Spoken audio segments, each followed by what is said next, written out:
Class, welcome back बच्चों। तो पहले बच्चों स्टार्ट कर रहे हैं नया लेक्चर। तो आज हम एक नए चैप्टर का डिस्कशन स्टार्ट कर रहे हैं। चैप्टर का नाम है ऑर्गेनाइजिंग। तो चैप्टर नंबर 5 है हमारे लिए। ठीक है, मतलब देखा जाए तो बेटा पहली बुक का भी 5वां चैप्टर है, वैसे भी बेटा हम 5वां चैप्टर पढ़ने आ रहे हैं, 4 चैप्टर पहले फिनिश कर दिए। ठीक है, मैं बाबू थोड़ा बहुत ना इसमें यूज करूंगा अपने चैप्टर 2 का प्रिंसिपल्स ऑफ मैनेजमेंट का, थोड़ा सा यूज करूंगा। ठीक है, आप सब सामने देखते रहना। अभी बेटा पहले मैं बेस बनाऊंगा चैप्टर का। अभी तो आपको ये भी नहीं पता होगा कहाँ से शुरू हुआ चैप्टर, सीक्वेंस से शुरू नहीं होगा चैप्टर। आप सिर्फ सामने देखो, पता ही नहीं लगेगा आपको, बोलकर देख लो चाहे आप सिर्फ सामने देखो। बहू आपने ना एक प्रिंसिपल पढ़ा हुआ है मुझसे बेटा, प्रिंसिपल ऑफ मैनेजमेंट में सेंट्रलाइजेशन एंड डिसेंट्रलाइजेशन। जिन्होंने नहीं पढ़ा हुआ आप सामने देखना बेटा, मैं बिल्कुल क्लियर करूंगा आराम से। तो जिन्होंने प्रिंसिपल पढ़ा हुआ है उनको कुछ याद आ जाना चाहिए, जिन्होंने नहीं पढ़ा हुआ बेटा वो और फोकस करेंगे, वो और अच्छे से समझेंगे। बेटा सेंट्रलाइजेशन का क्या मतलब होता है और डिसेंट्रलाइजेशन का क्या मतलब होता है? बेटा centralization means decision making power in one hand only, और decision making power in few hands only, or decision making power in the hands of top level only. Decision making power in one hand only, decision making power in few hands only, decision making power in the hands of top level only. तीन में बात है centralisation. कुछ लोग decision ले, एक लोग decision ले, टॉप लेवल डिसीजन ले, हम बोलते हैं सेंट्रलाइजेशन चल रही है। और डिसेंट्रलाइजेशन क्या होता है बाबू? dispersal of power till the lowest level in the hierarchy। बेटा अपनी पावर को बांटते चले जाओ जब तक सबसे नीचे वाला लेवल ना आए, लोएस्ट लेवल ना आ जाए। ठीक है, इससे बोलते हैं डिसेंट्रलाइजेशन। मैं बाबू आपसे वहां पर भी एक क्वेश्चन पूछा करता था, सेंट्रलाइजेशन अच्छा है या डिसेंट्रलाइजेशन? मैं पूछता था क्या अच्छा है, सेंट्रलाइजेशन और डिसेंट्रलाइजेशन? सर कभी नहीं बोलना सेंट्रलाइजेशन अच्छा है या डिसेंट्रलाइजेशन, इट डिपेंड्स। इस सिचुएशन पे डिपेंड करता है, आपके कहने पर नहीं, आपके सुनने पर नहीं। वैसे बता देता हूँ बाबू, एक ऑर्गेनाइजेशन को पार्शली सेंट्रलाइज होना चाहिए और पार्शली डिसेंट्रलाइज होना चाहिए। एक ऑर्गेनाइजेशन को कभी भी ये अडॉप्ट नहीं करना चाहिए, कभी भी ये अडॉप्ट नहीं करना चाहिए। एक ऑर्गेनाइजेशन को इन दोनों का कॉम्बो अडॉप्ट करना चाहिए। Partly an organization should be centralize, partly it should be decentralize. ऐसा क्यों बोल रहा हूँ मैं? तो देखो दोनों ही सिचुएशन अच्छी नहीं होती, मैं बताने की भी कोशिश कर देता हूँ क्यों नहीं होती। सर अगर सिर्फ टॉप लेवल डिसीजन में या एक आदमी डिसीजन लेना सारे, मतलब इंपॉर्टेंट डिसीजन तो वो देख ही देख रहा है, और बेटा वो क्या कर रहा है, वो बहुत रूटीन जॉब्स भी देख रहा है, पागल हो जाएगा आदमी, इतना ओवरबर्डन हो जाएगा, सोच भी नहीं पाओगे, इतना ओवरबर्डन हो जाएगा। आप बोलते हैं किसी भी ऑर्गेनाइजेशन में ना 12-13 घंटे की नॉर्मल जॉब है, रूटीन जॉब्स है, और 6-7 घंटे की ना बेटा इंपॉर्टेंट इश्यूज है, और 18-19 घंटे काम करेगा, पागल ही होएगा आदमी, ओवर बर्डन हो जाएगा, सारे काम खुद करने लगेगा। ये वैसे ही हालात हो जाएंगे बेटा। मान लो अगर आप एक स्कूल के प्रिंसिपल को कह दो कि एडमिशन तो तुझे देखना ही देखना है बच्चों का, टीचर की अपॉइंटमेंट भी तुझे देखनी है, जितने भी पेरेंट्स आएंगे सबसे तुम ही मिलोगे, ट्रांसपोर्ट रजिस्टर भी तुम हटा दो, सबकी फीस भी तुम देख लो, ठीक है, जो नॉर्मल फीस है वो भी तुम देख लो, और देख लो हर क्लासरूम में पोछा रखा है कि नहीं, हर क्लासरूम में चौक डस्टर है कि नहीं, सब कुछ तुम ही देख लो, रूटीन जॉब से लेकर इंपॉर्टेंट इश्यूज तक। तो पागल हो गए यार, दिखाई दे रहा है कितना और बर्डन हो जाएगा। नहीं कर सकता कोई भी आदमी, इतना काम नहीं कर सकता। ठीक है, और वो डिसेंट्रलाइजेशन क्या हो, वो स्कूल के प्रिंसिपल को एडमिशन करना है स्टूडेंट से मिलकर इंटरव्यू लेकर, और आपने क्या करा, इस पावर को डेलीगेट कर दिया to the vice principal. Vice principal ने इस पावर को बांट दिया स्ट्रीम हेड्स को, स्ट्रीम हेड्स ने भी बांट दिया टीचर्स को, टीचर्स ने भी बांट दिया आपके फोर्थ ग्रेड को। जो चपड़ासी स्कूल में झाड़ू पोछा मारने आते हैं, आपने एडमिशन कराना शुरू कर दिया, डिसेंट्रलाइजेशन। क्या अच्छा है? नहीं तुम तो जाओगे ही यही हो, हमारा तो नहीं हो सकता एडमिशन। बहू नहीं अच्छा, नहीं अच्छा दिखाई दे रहा है, एक ऑर्गेनाइजेशन को बेटा पार्शली सेंट्रलाइज हो रहा है, पार्शली डिसेंट्रलाइज हो रहा है। क्यों बेटा? As far as routine jobs, sorry, as far as strategic plans are concern, important policy making और ऑब्जेक्टिव सेटिंग, अगर इन चीजों से आप कंसर्न कर रहे हो, in such a situation an organization should be centralized. But बेटा मैं बात करूं फॉर द रूटीन जॉब्स, एक ऑर्गेनाइजेशन को डिसेंट्रलाइज नहीं होना चाहिए। स्ट्रेटेजिक प्लान के लिए सेंट्रलाइज हो जाओ, तो डिसीजन टॉप लेवल ही लेगा तो ये अच्छा रहेगा। और जब रूटीन जॉब की बात है तो बिल्कुल डिसेंट्रलाइज बन जाओ, तो लोएस्ट लेवल तक कराओ काम, क्या फर्क पड़ता है, रूटीन जॉब से तो है। समझ में आ रही है तक सारी बात? तो फिर भी अगर बोलना हो तो सेंट्रलाइजेशन छोटी ऑर्गेनाइजेशन के लिए अच्छा माना जाता है। या 5, 10, 15, 20 मेंबर है, हाँ एक आदमी डिसीजन लेना सबके लिए, वो सबसे अच्छा रहता है, सबसे भी ज्यादा अच्छा रहता है। क्रिकेट टीम, अगर एक आदमी ने डिसीजन लिया, पागल हो जाएंगे, तो दूसरे को लगा रहे तो वहां जाके बैटिंग करेगा, तू तू चुप बैठ, तो यहाँ बैठ, बॉलिंग वहीं बोलूंगा बैठ कर। तीसरा से कह रहा है तू बैठ, कीपिंग अच्छा में करूंगा, लड़ते रहो बैठ के। छोटी ऑर्गेनाइजेशन में एक आदमी डिसीजन लेना, सबके लिए प्लान भी वही बनाए, सब कुछ वही देखे, तो ज्यादा अच्छा माना जाता है। और बड़ी ऑर्गेनाइजेशन में डिसेंट्रलाइजेशन ही अच्छा लगता है, यहाँ लाखों लोग मेंबर होते हैं, जिसका स्ट्रक्चर ही बहुत बड़ा है ऑर्गेनाइजेशन का। तो ये जैसे कि bank, state bank of India, अरे इतना बड़ा स्ट्रक्चर है भैया, किसी ब्रांच को मत सोचना, पूरे स्टेट बैंक को सोचना, जब मैं यही बोलता हूँ बहुत बड़ा स्ट्रक्चर है, लाखों एम्प्लॉय काम करते हैं, सर डिसेंट्रलाइज होगा तभी अच्छा रहेगा। डिसेंट्रलाइजेशन का मतलब समझते हो ना सर? खुद से डिसीजन लो, वहाँ पावर सच में बड़ी होती है। एक बात बता देता हूँ, एग्जाम्पल दे देता हूँ ताकि आपको क्लैरिटी हो। अब स्टेट बैंक ऑफ इंडिया के ब्रांच मैनेजर स्ट्रक्चर कुछ ऐसा है कि ये ब्रांच मैनेजर है, फिर एरिया मैनेजर होता है, फिर जोनल मैनेजर होता है, फिर बेटा रीजनल मैनेजर होता है, और फिर जीएम होता है। ये जीएम है, ठीक है? सारे डिसीजन ये नहीं ले सकता, इतना बड़ा स्ट्रक्चर है, पावर को बांटा हुआ है आप सबने, ठीक है, लोएस्ट लेवल तक बांटा हुआ है। सर आज कोई आप स्टेट बैंक ऑफ इंडिया के बहुत रेप्यूटेड क्लाइंट हो, जाकर ब्रांच मैनेजर के कैबिन में बैठे रहे और वो सोच रहा है कि आपको चाय पिला दो। आप मेरे को एक बात बताओ, इतनी आजादी होती होगी कि नहीं ब्रांच मैनेजर को कुछ खर्चे को कर सकता है, कुछ हजारों लाखों के खर्चे को कमिटेड होते होंगे या नहीं अपनी ब्रांच के सक्सेस के लिए? होते होंगे, ऑब्वियसली होते होंगे। डिसेंट्रलाइजेशन नहीं होता है, वो पूछता नहीं है किसी को कॉल करके मैं चाय पिला दूँ कि नहीं। और सोचो अगर ऐसा होने लगे, सेंट्रलाइजेशन हो जाए, तो अपने एरिया मैनेजर को फोन कर रहा है, सर एक रेप्यूटेड कस्टमर बैठा, चाय पिला दे, अगर नहीं कुछ सर मैं कंफर्म कर दूँ जोनल मैनेजर से, तो जनरल मैनेजर को सर इस ब्रांच में ना एक रेप्यूटेड कस्टमर बैठा, चाय पिला दे, तो क्या बात कर रहा है, रुक जाए रीजनल मैनेजर से कंफर्म कर दो, फॉरन को फोन करके चाय पिला दे, अगर नहीं जीएम से तो कंफर्म कर लो। तो समझ सकते हो ना? नहीं बड़ी, मैंने भी तो यही बोला, जिस ऑर्गेनाइजेशन का स्ट्रक्चर इतना बड़ा है उसमें आप सेंट्रलाइजेशन कैसे लगा सकते हो? तो डिसेंट्रलाइजेशन चाहिए ना। समझ में आ रही है सारी बात? ठीक है, अच्छा कोई नहीं होता, मिक्स अच्छा होता है इनका। As far as strategic plans are concerned, an organization should be centralized. But as far as routine jobs are concerned, an organization should be decentralized. Clear है आपको? आगे बढ़ाएं आपको। अब सेंट्रलाइजेशन को निकाल दो दिमाग से, बिल्कुल गायब कर दो सेंट्रलाइजेशन, ठीक है? मैं टॉपिक ऐड कर रहा हूँ यहाँ पर, डेलीगेशन वर्सेस डिसेंट्रलाइजेशन। तो मुझे दोनों का डिफरेंस समझाना है, आराम से समझते रहेंगे सारी बातें। मेरी बातें सुन लोगे तो चैप्टर नहीं है, 4 या 5 लेक्चर में बढ़ा दूंगा। लोगों को बहुत बड़ा चैप्टर लगता है ये, और ठीक ठाक नोट्स में पेजेस होंगे। मेरा फेवरेट होता है, मुझे पढ़ाने से अच्छा काम आता है, और बनाएंगे सबसे अच्छा लगता है मुझे। ठीक है, आराम से सुनना। सर क्या डेलीगेशन और डिसेंट्रलाइजेशन में, अगर आप डिक्शनरी मीनिंग उठाकर देखोगे ना, डेलीगेशन का भी मतलब होता है डिस्ट्रीब्यूशन, और डिसेंट्रलाइजेशन का भी मतलब होता है डिस्ट्रीब्यूशन। तो फिर फर्क कैसा?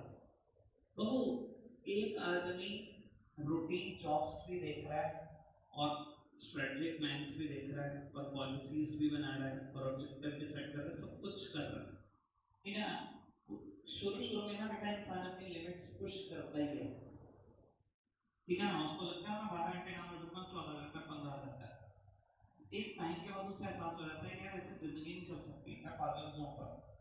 उसको एहसास होता है कि रूटीन जॉब्स को बांट देना चाहिए, बस मुझे अपने पास क्या रख लेना चाहिए, कॉर इश्यूज रख लेने चाहिए, इंपॉर्टेंट इश्यूज रख लेने चाहिए। तो वो उसने बुलाया अपने से नीचे वाले लेवल को और कुछ काम बांट दिया। बेटा इसको बोलते हैं डेलीगेशन।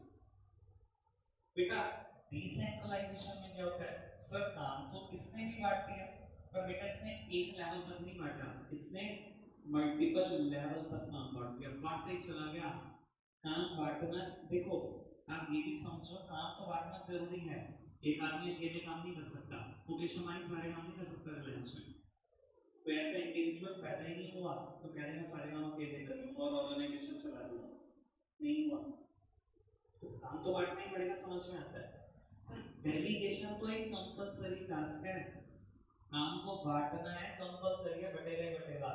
पर काम को लोएस्ट लेवल तक बांटना है, ये कोई कंपलसरी चीज नहीं है। It depends upon the policy of the company, ये कोई कंपलसरी चीज है। काम को बांटना जरूरी है, सबको समझ में आता है। काम को लोएस्ट लेवल तक बांटने की कहां से जरूरी होगी, ठीक है जी। कोई दिक्कत कोई परेशानी तो नहीं होता क्लाइंट से नहीं आते, ऐसे वर्ड आता है पेपर में, कभी कभी केस स्टडी मेरे टाइम में आता था, बड़े सालों से नहीं आया। हम तो ऐसे ही याद रखते थे, आपको भी बता देता हूँ, आप ऐसे ही याद रखना। तो वो एक स्टेटमेंट आती थी, in delegation we multiplied by 2 and in decentralisation we multiplied by many। क्या है स्टेटमेंट, इन डेलीगेशन में मल्टीप्लाइड बाय 2, डेलीगेशन में हम 2 से मल्टीप्लाई करते हैं, कहने का मतलब कुछ और नहीं दिखा। डेलीगेशन जनरली 2 ही लेवल में देखा गया है, एक लेवल काम बांटने वाला, दूसरा काम करने वाला। And in decentralisation we multiplied by many, multiple levels पर काम चलता है, मल्टीपल लेवल तक काम बढ़ता है बेटा। समझ में आ रही है सारी बात, पक्का से। Delegation is a compulsory task because no individual can perform the entire task alone. But decentralization is totally optional one.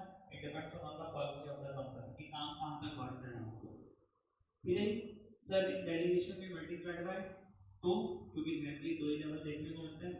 In decentralisation में मल्टीप्लाइड बाय मैनी, क्योंकि मल्टीपल लेवल्स देखने को मिलते हैं, ठीक है। तो दिक्कत तो नहीं सर, इसका नैरो स्कोप है क्योंकि 2 ही लेवल इन्वॉल्व, इसका स्कोप वाइडर है क्योंकि बहुत सारे लेवल्स हैं, तो दिक्कत तो नहीं। सर डेलीगेशन में जब भी आप काम बांटते हो ना, सर आपका सुपीरियर सिर्फ काम देके भूल नहीं चाहता, चेक करता रहता है बेटा, आपको रिस्पॉन्सिबल ठहराता रहता है, हर कुछ दिन के बाद आपकी जवाबदेही है इस काम की। भूल नहीं जाता है, उसने काम दिया, कोई रूटीन जॉब भी दे दी, कुछ टाइम बाद बुलाएगा कि मैंने काम किया था, क्या हुआ उसका। यानी कि बेटा डेलीगेशन में ना सिस्टम पता क्या है, more control by the superior, that simply means less freedom is given to the subordinates. More control by the superior, less freedom is given to the subordinates. समझ में आई बात। सर यहाँ पर सर एक बार आपको काम दिया तो सुपीरियर ऐसा बोलता है जैसा आप एडजस्ट नहीं करते। सर क्योंकि बड़ी ऑर्गेनाइजेशन है ना, फुर्सत ही नहीं, इतने काम है, इतने ओवर बर्डन है, सारे के सारे, किसी के पास फुर्सत नहीं है बेटा। पर बाबू आप बिल्कुल वैसे ही ऑपरेट करते हो जैसे आप एक ऑटोनॉमस यूनिट हो। ऑटोनॉमस यूनिट समझते हैं सर, बिल्कुल एक अलग ऑर्गेनाइजेशन है। आप बाबू जीएम हो, आप आरएम हो, आप जोनल मैनेजर हो, आप एरिया मैनेजर हो, फिर कहीं जाकर ब्रांच मैनेजर है। एक छोटी सी एसबीआई की ब्रांच है, कहीं भी समझ लो मोरगन सागर पर। आपको पता है कैसी पावर दी होती है ब्रांच मैनेजर को, कैसे एसबीआई आप अलग हो, एसबीआई मतलब ये ब्रांच ही अलग है बेटा, तो एक नई यूनिट है, किसी को कुछ पूछना नहीं, किसी को कुछ बताना नहीं, इतनी सारी पावर आपको दी हुई है, खुद चलाते हो सब कुछ। तो यानी कि डिसेंट्रलाइजेशन पता क्या होता है, less control by the superior. आपका कंट्रोल कोई, आपके ऊपर कोई बहुत ज्यादा कंट्रोल नहीं होता, that simply means more freedom is given to the subordinates. Autonomous unit की तरह काम कर रहे हो, अलग ऑर्गेनाइजेशन की तरह काम कर रहे हो। एक छोटी सी ब्रांच ऐसा है जैसे अलग एसबीआई काम कर रहा हो, क्लियर है बात। अभी तक मैंने जितनी बात बोली समझ में आई? More control by the superior, less control by the superior. More less freedom is given to the subordinates, more freedom is given to the subordinates. कोई दिक्कत तो नहीं? पक्का से? और वो डेलीगेशन पता है क्यों किया जाता है? तो lesson the burden of superior. Superior का बर्डन कम करने के लिए. अकेला नहीं कर सकता ना सारे काम. तो डिसेंट्रलाइजेशन पता है क्यों किया जाता है? ये बर्डन कम करना होता तो यहीं तक कम कर देते, एक ही लेवल पे काम बांट देते, हो गया था बर्डन कम. तो बर्डन कम करने के लिए नहीं होता डिसेंट्रलाइजेशन. तो पता है किस लिए होता है? तो increase the role of subordinates. इसका रोल बड़े ऑर्गेनाइजेशन में, इससे कोई डिसीजन मेकिंग कराए. दोनों में थोड़े थोड़े ऑब्जेक्टिव अलग अलग हैं. सुन पा रहे हो सारी बातें मेरी? समझ पा रहे हो सारी बातें? पक्का से? मैंने जितनी बातें बोलेंगी और दोबारा रिपीट करें. तो डेलीगेशन क्या है? मतलब डिस्ट्रीब्यूशन. डिसेंट्रलाइजेशन मतलब क्या है? डिस्ट्रीब्यूशन. तो अगर दोनों में अगर डिस्ट्रीब्यूशन तो क्या कोई डिफरेंस नहीं है? डिफरेंस बहुत बड़ा है बेटा. तो एक आदमी पहले सारे डिसीजन खुद लेता था, एक टाइम के बाद उसे लगा यार मैं ओवरलोडेड हूँ, मैं परेशान हो रहा हूँ, मुझे थोड़ी फ्रीडम चाहिए. उसने क्या करा बेटा? रूटीन जॉब्स बांट दी अपने लोएस्ट इमीडिएट लेवल पर. और बेटा important issues, core issues, significant matter, इस सब में अपने पास रूटीन कर ली. बहू क्योंकि डेलीगेशन जनरली दो ही लेवल में देखा जाता है, इसलिए बोलते हैं डेलीगेशन भी मल्टीप्लाई बाय 2 एंड एक डिसेंट्रलाइजेशन भी मल्टीप्लाई बाय 3, क्योंकि बहुत सारे लेवल में देखा जाता है. दो लेवल है, scope is narrow. Multiple level, wider scope. अभी तक जितनी बात बोली सब समझ? ठीक है sir. It is not compulsory thing, क्योंकि एक इंडिविजुअल सारे काम खुद नहीं कर सकता. It is a optional one. It depends upon the policy of company. ये हमें भी पता है बेटा एक इंडिविजुअल काम परफॉर्म नहीं कर सकता, तो काम बांटना पड़ेगा. बट लोएस्ट लेवल तक बांटना है, ये किसी किताब में नहीं लिखा. ठीक है जी. सर एक बार आपका सुपीरियर आपको काम देगा तो वो ये रहेगा यहाँ पर, बार बार आपको बुलाया जाएगा, आपसे जवाबदेही मांगी जाएगी, आपको आंसरेबल ठहराया जाएगा कि बताओ क्या हुआ उस काम का. More control by the superior, less freedom is given to the subordinate. और यहाँ काम बांटा जाएगा तो कभी याद ही नहीं किया जाएगा, भूल जाया जाएगा. अगर ब्रांच मैनेजर को पावर दे दी ना कि आप 50 लाख तक का लोन बिना बताए कर सकते हो, तो बिना बताए कर सकते हो. दोबारा कभी पूछा नहीं जाता आपने 40 लाख का लोन बिना बताए कैसे कर लिया. बिना बताए कर सकते हो तो कर सकते हो. More freedom is given to the subordinate. That simply means less control by the superior. Actually मैं जो बात बोल रहा हूँ मैं सच बोल रहा हूँ. एक्चुअली में ब्रांच मैनेजर को इतनी पावर होती है 50 लाख का लोन कर देता है बिना पूछे ऊपर से, अपने हिसाब से. उसे ठीक लगेगा लोन कर देगा, पूछेगा नहीं. नहीं समझ में आ रही बात? सर क्यों किया जाता है delegation? To lessen the burden of superior. Superior का बर्डन कम करने के लिए. सर ये क्यों किया जाता है? To increase the role of subordinate. Subordinate का रोल बढ़ाने के लिए, बर्डन कम करने के लिए नहीं. बर्डन कम करना होता तो एक लेवल से कम हो चुका होता. क्लियर? बाबू जहाँ ऑर्गेनाइजिंग खत्म हो रहा है बिल्कुल लास्ट पेज पर डेलीगेशन और डिसेंट्रलाइजेशन का डिफरेंस है, बिल्कुल आखिरी पेज पढ़कर बताना.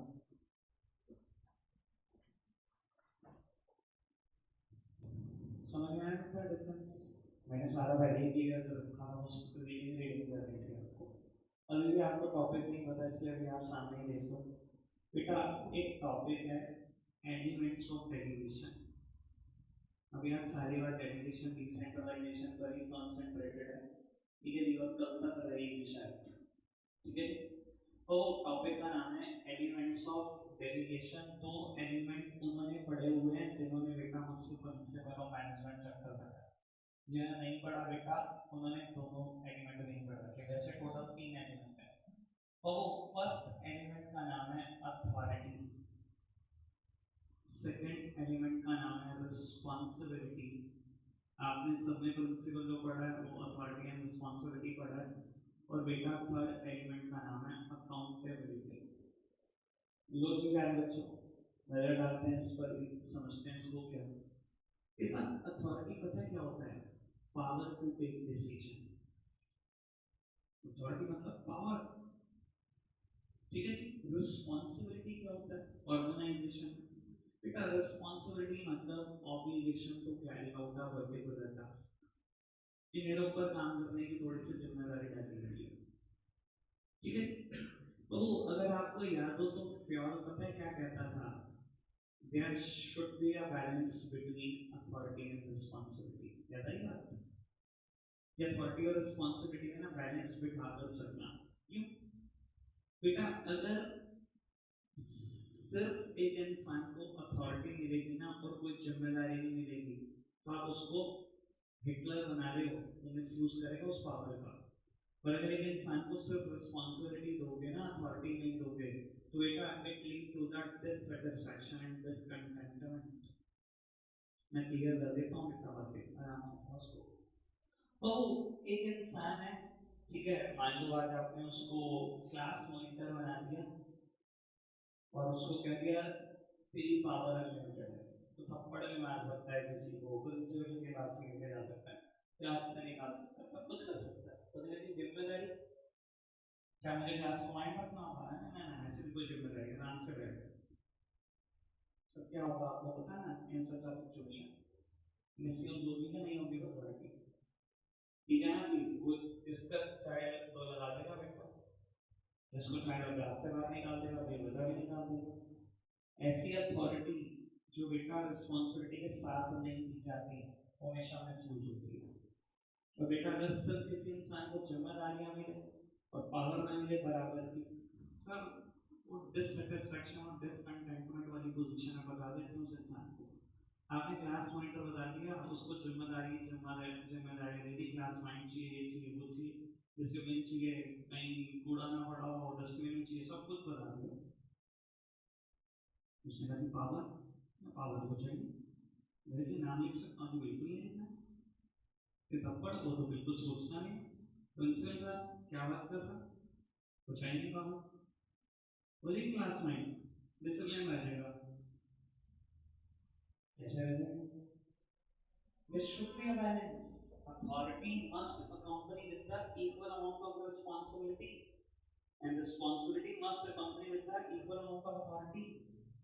बराबर बराबर चाहिए, ये बैलेंस चाहिए इसमें बेटा।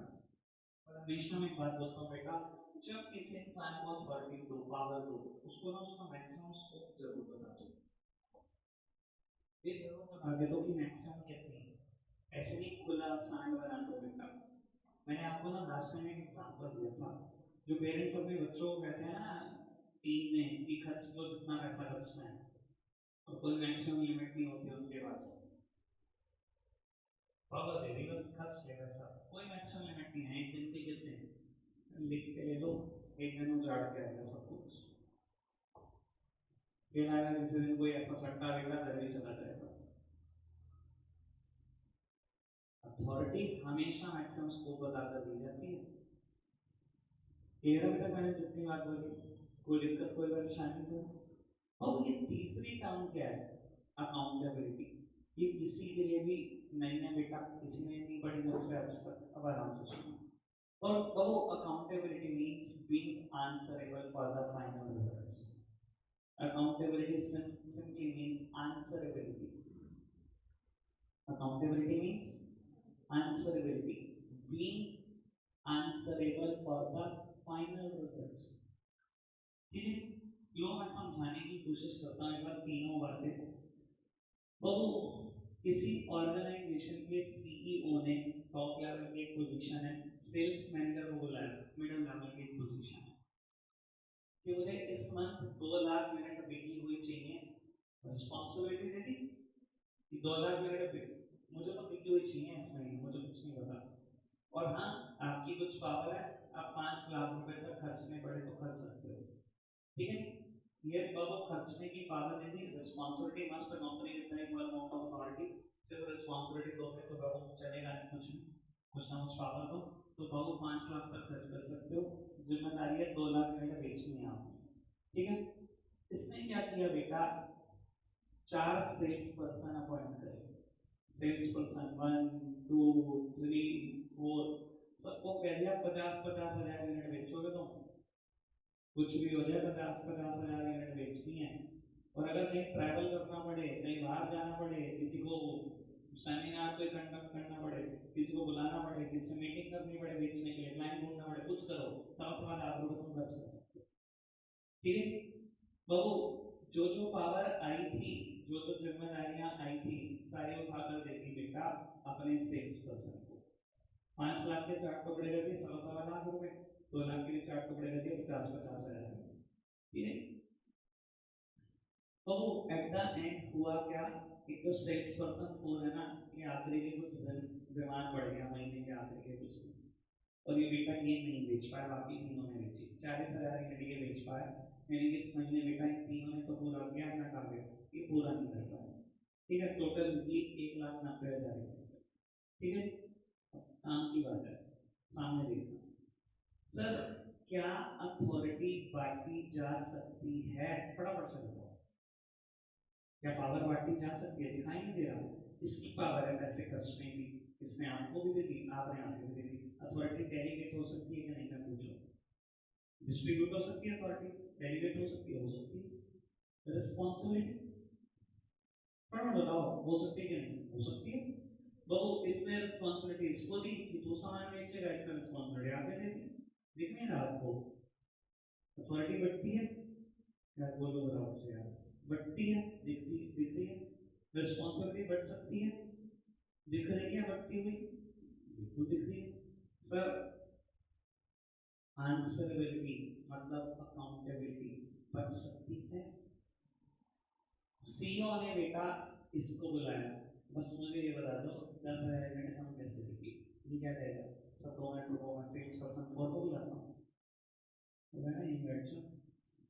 नेचुरली आदमी कंफर्टेबल होगा, जो पर्सन सीईओ है वो एक सेल्स पर्सन से बात करेगा, मतलब ये होता। बस ये टारगेट कैसे अचीव हुआ, बस तो ये बता दे, ये तो पूछा जाएगा सेल्स मैनेजर से। तो देखो, चाहे आपने अथॉरिटी बांटी, चाहे आपने रिस्पॉन्सिबिलिटी बांटी, आंसरेबिलिटी कभी नहीं बांटी जा सकती। You are held responsible for the final results. Answerability is absolute and can never be delegated. Answerability absolute term है, बढ़ती नहीं है बेटा। क्लियर है ना? पक्का से समझ आई सारी बात? अच्छा एक बात बताओ, मैं आपसे पूछूं अथॉरिटी का फ्लो कैसा है, तो कैसा है अथॉरिटी का फ्लो?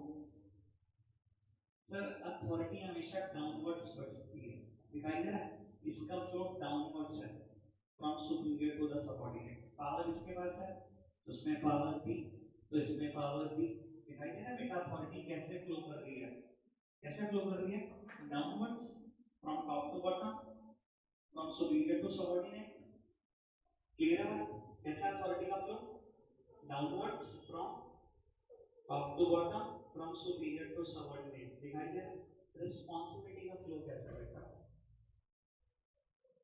रिस्पॉन्सिबिलिटी का देखो, बहुत सारे बच्चे यही सोच रहे हैं मेरे डायग्राम में सबसे डाउनवर्ड है कि इसकी जिम्मेदारी थी, इसने इसको दी, इसको ऐसे दी। रिस्पॉन्सिबिलिटी के लिए ऐसा नहीं सोचा जाता। कैसे सोचा जाता है कि अगर काम पूरा ना हुआ तो बाबू आप किसके लिए रिस्पॉन्सिबल हो? हमेशा अपने से ऊपर वाले लेवल के लिए। अगर जिम्मेदारी जो दी ऊपर वाले लेवल ने आपने पूरी नहीं करी, तो आप किसके लिए रिस्पॉन्सिबल होते हो? हमेशा अपने ऊपर वाले लेवल के लिए रिस्पॉन्सिबल होते हो ना। तो रिस्पॉन्सिबिलिटी हो चाहे आंसरेबिलिटी हो, हमेशा इसका फ्लो कैसा है? अपवर्ड्स। अपने ऊपर वाले के लिए हम रिस्पॉन्सिबल होते हैं, अपने ऊपर वाले को ही आंसरेबल होते हैं। तो रिस्पॉन्सिबिलिटी और अकाउंटेबिलिटी इनका फ्लो कैसा है? हमेशा upwards, from bottom to top, from subordinate to superior. Am I clear with this? पक्का? बढ़ जाए आगे? चलो एक काम करो बाबू, जहां आपने डिफरेंस पढ़ा ना, उससे 2 या 3 पेज पहले एलिमेंट ऑफ डेलीगेशन एक टॉपिक लिखा गया, लिखा गया। एक बार फटाफट से इस टॉपिक को पढ़ लो, फटाफट से सारा का सारा, तीनों के तीनों एलिमेंट। अब जहाँ आपने तीनों एलिमेंट शुरू करे थे उससे पहले ना एक डेफिनेशन दी हुई है, डेफिनेशन है डेरिवेशन ऑफ अथॉरिटी की, ठीक है जी। वो आज तक शायद हमने 4 या 5 डेफिनेशन पढ़ी है, रटी आज तक कोई नहीं रटे नहीं, ऐसी नौबत नहीं आती मुझे लगता है। तो डेलिगेशन ऑफ अथॉरिटी की डेफिनेशन, अच्छा डेलिगेशन ऑफ अथॉरिटी का मतलब क्या हुआ? डेलिगेशन मतलब डिस्ट्रीब्यूशन, अथॉरिटी को डिस्ट्रीब्यूट करना, ये मतलब हुआ। अब वो कहते हैं delegation of authority merely means granting of authority to subordinates to operate within a prescribed limit। इधर देखो, एंटर देखो, कहते हैं डेलिगेशन ऑफ अथॉरिटी का क्या मतलब है बेटा? डेलिगेशन ऑफ अथॉरिटी का मतलब है merely granting of authority to subordinates, subordinates को अथॉरिटी देना to operate within prescribed limit, हमेशा प्रेस्क्राइब्ड लिमिट बताकर अथॉरिटी देना। अभी बोला था जब भी किसी इंसान को अथॉरिटी दो उसको उसका मैक्सिमम स्कोप जरूर बता दो, वरना सब बर्बाद कर देगा इंसान। समझ में डेफिनेशन? क्योंकि मैंने अपने पहले इतने टॉपिक का इतना अच्छे से बेस बना दिया था, मुझे तो पता था डेफिनेशन समझ में आएंगे, रटोगे क्या, इसको भी रटा तो फिर क्या पढ़ा। क्लियर है? तो लगता है आज के लिए इतना ही है।